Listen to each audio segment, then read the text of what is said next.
A minha palavra é de gratidão a Deus pela vida dos pais. O meu propósito é trazer à sua memória esclarecida a importância da paternidade, das missões nobres que Deus concedeu ao homem. Possivelmente, a paternidade é uma das mais nobres, se não a mais nobre. Não adianta o homem auferir vantagens, conquistar vitórias esplêndidas, reunir um acervo financeiro robusto, conquistar medalhas de honra ou mérito e levantar troféus das conquistas as mais solenes e célebres, se ele sofre uma derrota acachapante dentro de casa. A paternidade é certamente uma missão não fácil. Talvez é mais fácil ser um herói fora dos portões do que ser respeitado dentro dos muros. Talvez é mais fácil conquistar batalhas do que conquistar o coração dos filhos. Talvez é mais fácil influenciar pessoas estranhas do que imprimir respeito, admiração, reverência e obediência no coração dos filhos. Homens célebres na história que granjearam fama e sucesso sofreram derrotas tristes dentro de casa. Homens que foram aplaudidos por multidões não tiveram o mesmo eco de admiração dentro do lar. Talvez a Bíblia nos ajude a compreender isso do ponto de vista de exemplos. E eu quero trazer aqui pelo menos 3 exemplos bíblicos. O primeiro deles é Samuel, o último juiz de Israel e o maior deles, homem probo, íntegro, de vida ilibada, de conduta irrepreensível, que governou o seu povo da sua juventude à sua velhice, a ponto de, no final da vida, dar um relatório à nação e poder demonstrar que, ao longo do seu governo, que foi exercido tanto no campo político quanto no campo religioso, porque também era sacerdote, não houve sequer um flanco aberto, uma ponta solta, algum crime ou desvio ou corrupção em sua administração. Um exemplo para a nossa geração. Entretanto, Samuel não logrou êxito na criação dos seus filhos. Seus filhos não eram honestos como ele era honesto. Eram avarentos, amantes do dinheiro, amantes do sucesso. E em virtude disso, o povo de Israel não aceitou a liderança dos seus filhos e reivindicou um rei, começando então a monarquia em Israel, em substituição à teocracia.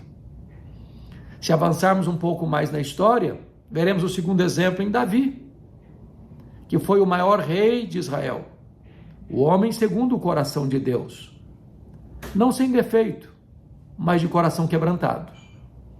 Ele fortaleceu Israel, granjeou fortunas, acumulou riquezas, obteve esplêndidas vitórias sobre seus inimigos e ampliou o território de Israel.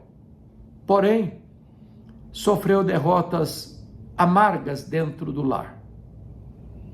Aminon, seu filho mais velho, violentou a sua irmã Tamar. Absalão, irmão de Tamar, planejou e executou a morte de Aminon. Absalão foge de Israel para escapar da perseguição do pai, e esse imbróglio familiar durou 11 anos. Após o que, Absalão conspira contra o pai para tirar-lhe a vida e tomar-lhe o trono. E nessa empreitada, Absalão morre.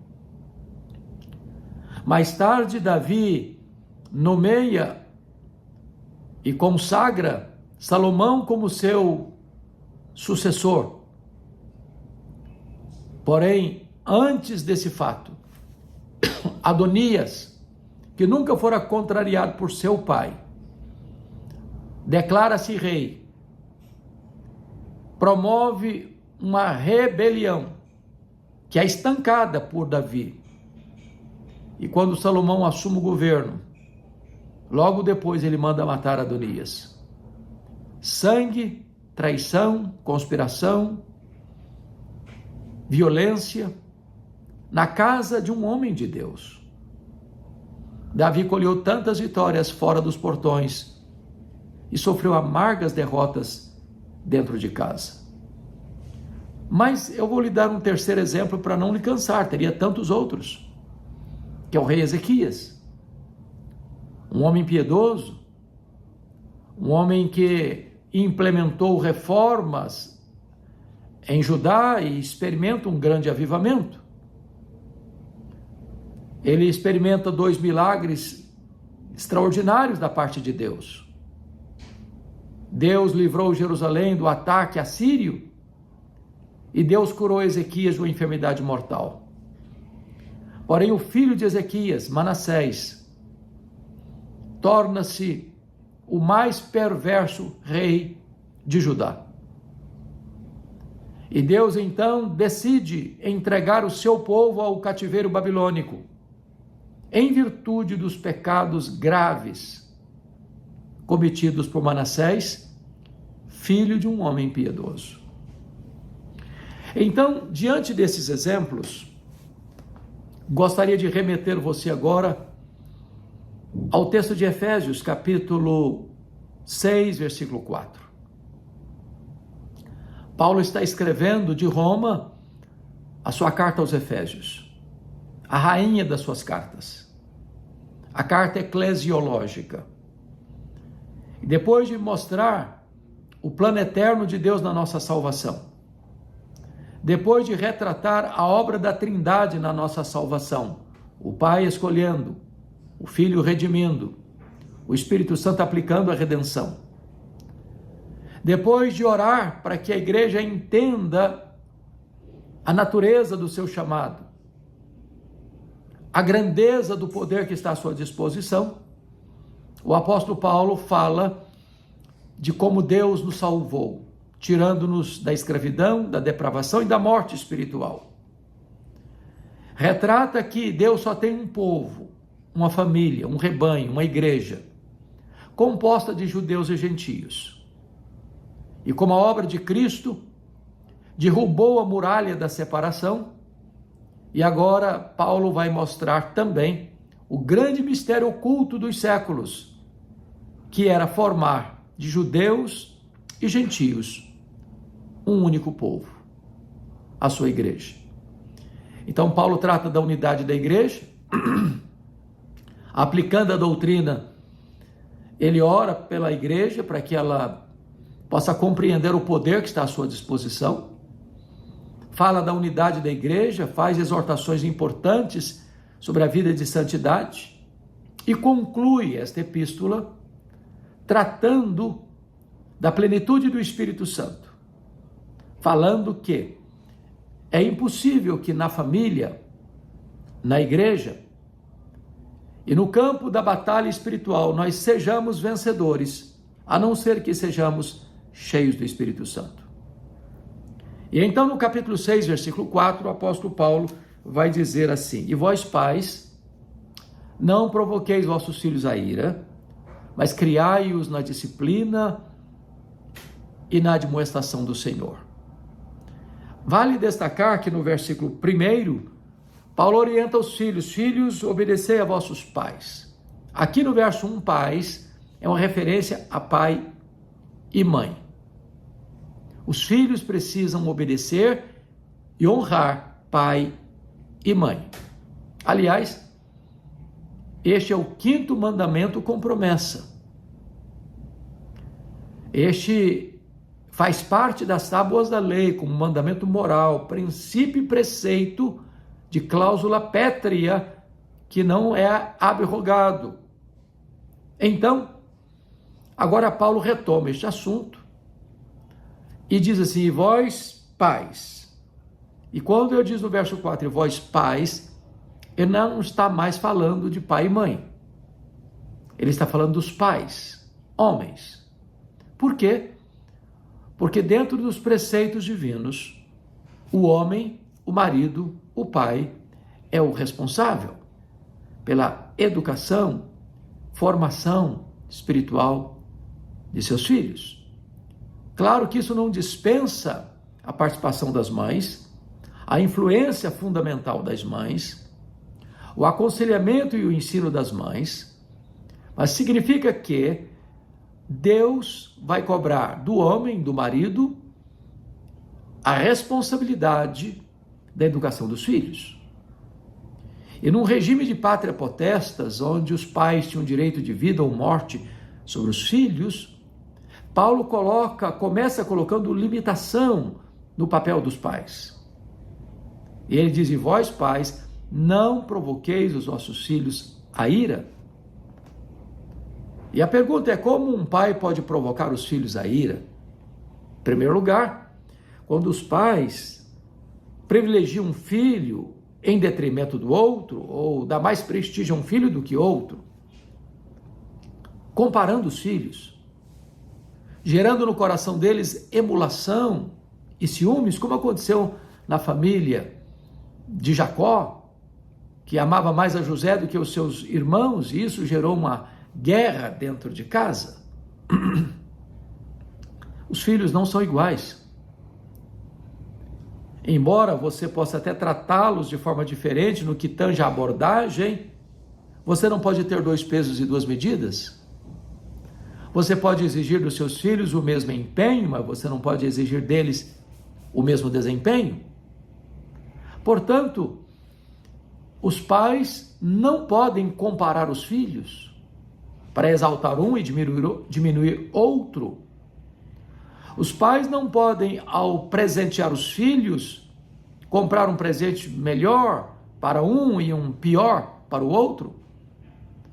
Os pais não podem elogiar um filho e só criticar o outro, porque isso vai gerar tensão na família e vai provocar a ira aos filhos.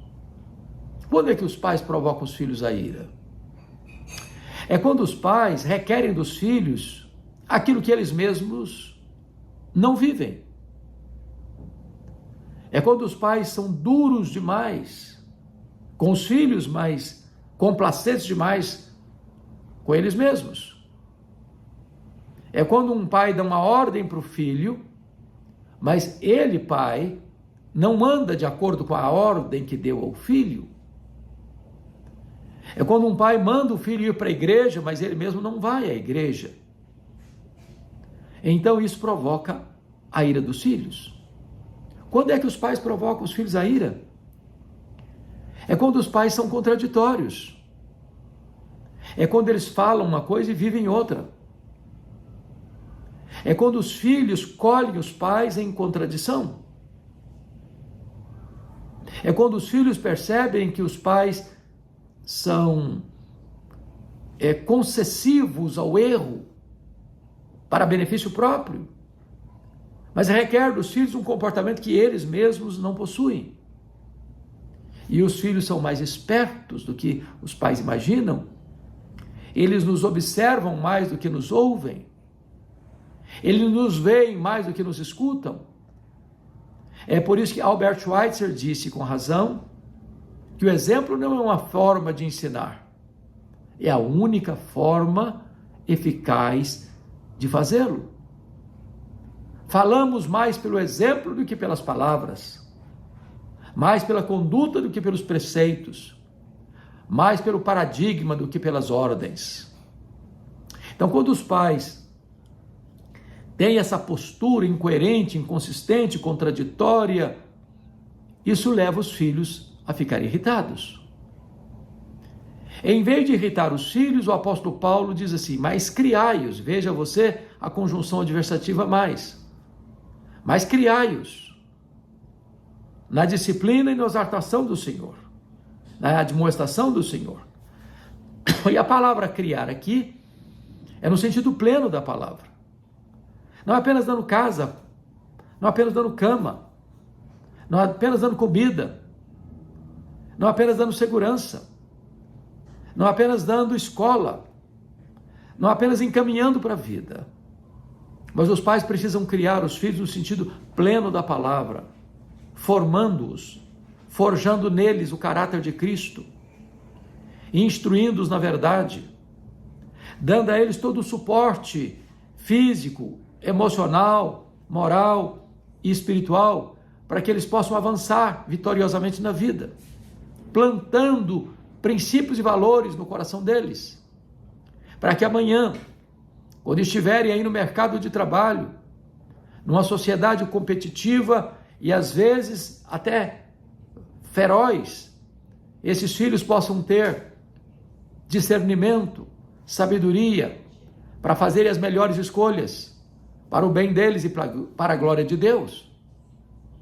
Então os pais precisam criar os filhos, educar os filhos, forjar um caráter nobre nos filhos, e ensinar pela palavra e pelo preceito e pelo exemplo os valores absolutos do reino de Deus. Agora, então Paulo detalha-se: criai-os na disciplina e na admoestação do Senhor. A disciplina, mais do que palavras, são ações. Porque os filhos precisam ter limites. Os filhos precisam saber o que é certo e o que é errado. Os pais precisam enaltecer os filhos, elogiá-los, encorajá-los quando acertam, e precisa também exortá-los e adverti-los quando estiverem errados. Os pais não podem aplaudir o erro, ou a indisciplina, ou a rebeldia dos filhos. Os pais precisam temperar exortação com elogio. Há horas que os filhos precisam de disciplina mesmo. Pode, não pode. Vai, não vai. Faça, não faça. Ande, não ande. Porque os pais têm o dever de proteger os filhos. E proteger os filhos, às vezes, deles mesmos, das más influências, dos lugares perigosos, das companhias perigosas. Então, cabe aos pais esse dever, essa responsabilidade de pôr limites. Tem hora para sair, tem hora para chegar, tem lugar que pode, tem lugar que não pode, tem companhia que deve, tem companhia que não deve. Isso é fácil? Não é. Isso custa um alto preço? Custa. É por isso que paternidade não é um assunto tão simples. Talvez pudesse aqui evocar um filme que foi apresentado no Brasil na década de 80, Eu, Cristiane F., 13 anos, drogada, prostituída. Era uma mãe solteira, que tinha a responsabilidade de criar a sua filha, que tinha tido uma educação muito rígida, segundo ela, e ela gostaria de dar à filha uma educação mais liberal. Ela não imporia nada para a filha, não exigiria nada da filha, não colocaria limites para a filha, deixaria a filha fazer suas próprias escolhas. E essa menina, então, não tendo freios, não tendo parâmetros, não tendo balizas, não tendo referências, ela se perdeu. E com 13 anos, essa menina estava drogada e prostituída. A mãe, pensando que estava fazendo melhor para ela, estava condenando a filha a uma derrota fatídica. Os pais precisam criar os filhos na disciplina do Senhor. Mas também Paulo diz que os pais precisam criar os filhos na admoestação do Senhor. E a admoestação já não é mais atitude, gestos, ações, são palavras. É a exortação verbal. É o aconselhamento noutético. É o confronto. é chamar para uma conversa, não é jogar o problema debaixo do tapete, não é adiar a conversa por constrangimento ou por não querer contrariar os filhos. É preciso ter coragem, amor, para admoestar os filhos. Meu filho, esse caminho não é bom. Minha filha, esse caminho não serve. Meu filho, essa decisão não é boa. Minha filha, essa decisão vai trazer consequências tristes. Meu filho, esse namoro é bom. Meu filho, esse namoro aqui é preocupante. Meu filho, você não deve andar com essas companhias. Meu filho, você deve andar com gente melhor do que você. Meu filho, você precisa observar os preceitos de Deus. Meu filho, você precisa ler a Bíblia, você precisa orar, você precisa participar da casa de Deus, você precisa estar envolvido com as coisas nobres da vida. São palavras, são exortações verbais, são advertências, admoestações. O resultado disso certamente é maravilhoso. Porque filhos bem formados, bem criados, bem instruídos, bem forjados na disciplina e na educação familiar, são filhos preparados para a vida, que vão amanhã constituir famílias com os mesmos valores, com os mesmos princípios. Isso vai abençoar as futuras gerações. Então, na ocasião da celebração do Dia dos Pais, eu quero trazer essa palavra a você. Primeiro, parabenizando você, pai, pelo seu dia. Segundo, encorajando você a investir o melhor do seu tempo na vida dos seus filhos.